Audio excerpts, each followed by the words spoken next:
the reel-to-reel picture show. And now here's our host, Pat Fuller. Our show offers you something that no other shopping show has to offer. Let me say that one more time. You wanted to give your prizes here and that you were here for that great cause of anti-bullying. And there's no way that I can stand here and take all of that from you.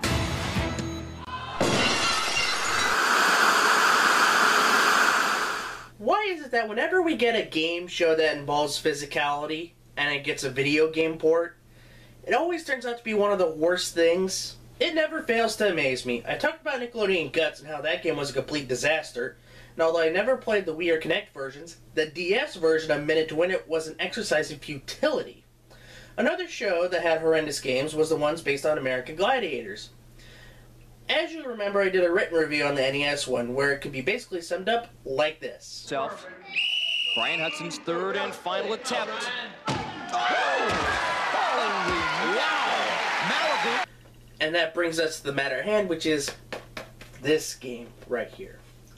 Over the past 20 years, I've played this several times, and it clearly hasn't gotten any better with age.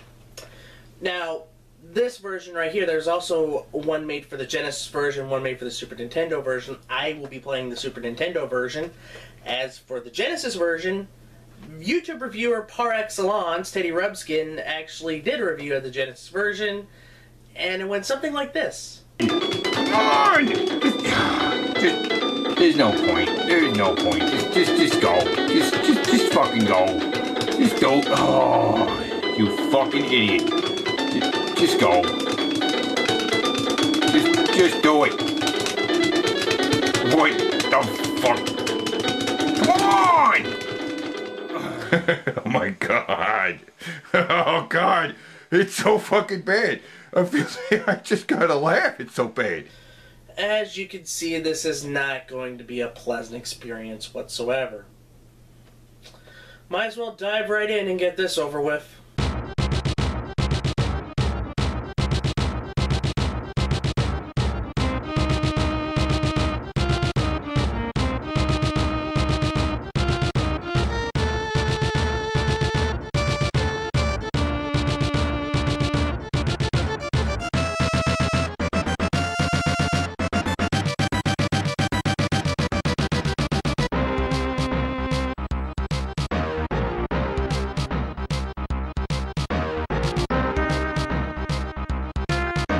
The first big knock against this game is the music. You hear this intro music?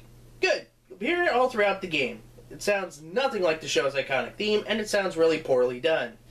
This is a shame because game tech usually makes music that is close to the show's theme. But here's a case where it just doesn't happen at all, and the game suffers because of it. Then you get to the game itself, and it's actually more faithful to the series than the Genesis version. The Genesis version only has 6 events, but the SNES one has all 7 events at the time. Oh goody! I look forward to the 18% more torturous gameplay I have to endure. Thank you, Mode 7, for making me have to play Human Cannonball. This game has 2 modes. You can play a one-on-one with your friends, or you can play a tournament by yourself and try to become Grand Champion. Then you get to choose to play either as a man or as a woman, and put your name, and guess what? Let the fun begin! I wish I could say that honestly. The first round is always Assault. You know how this works. Get behind a barrier, grab a weapon, and try to hit the target. The controls are a little slippery when you're running out in the field, and when you get behind the barricade, they become a little awkward. To pick up a weapon, you have to press R, and then fire with A after you line up your shot, and then drop the weapon with L. It's a bit of a pain to get the shot lined up and then off, especially since the Gladiator will keep on barraging you with shots, and will always hit that one sweet spot to sheer annoyance. Hitting the target will get you 5 points, and the bullseye will get you 10, and you get 1 point for each weapon that you shot. Human Cannonball is next, and this is a gigantic nightmare. It seems simple enough. All you have to do is line up your speed and your angle and hit the Gladiator. The problem with all this is that it hardly works. You have to line up everything just right, or it doesn't work. I tried this multiple times, and this doesn't work at all. It's just badly done, and Genesis owners are lucky to have avoided this one. Next up is Atmosphere, and this is one of the good events.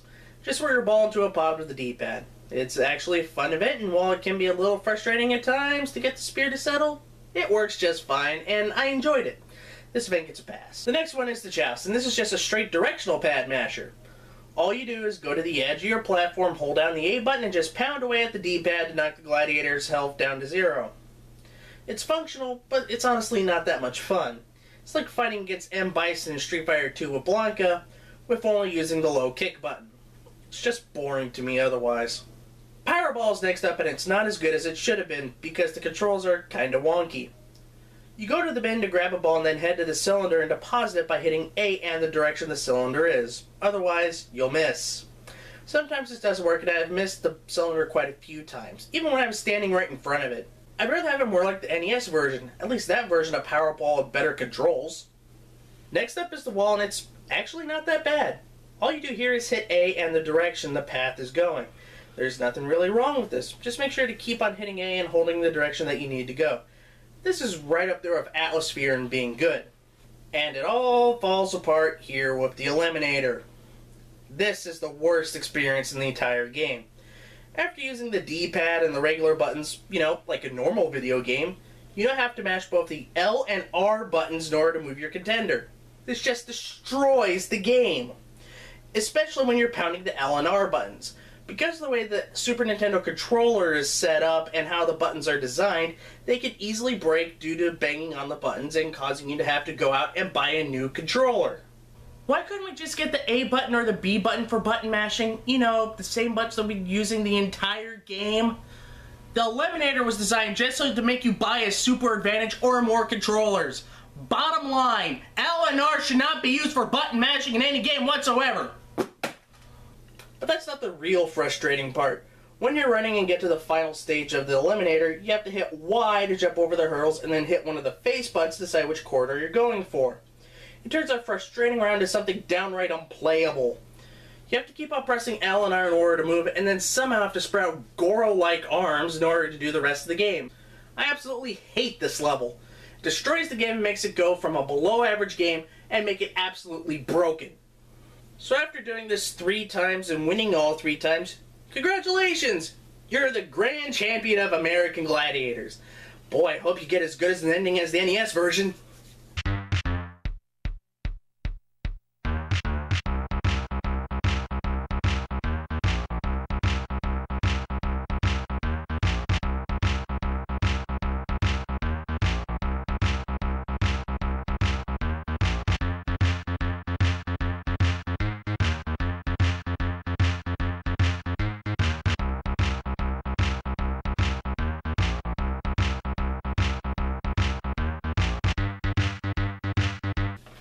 This game is garbage! The graphics are good for the time, but the music is repetitive and grinds on you for the duration of the game, and the downright awful controls for most of the events ruin the experience.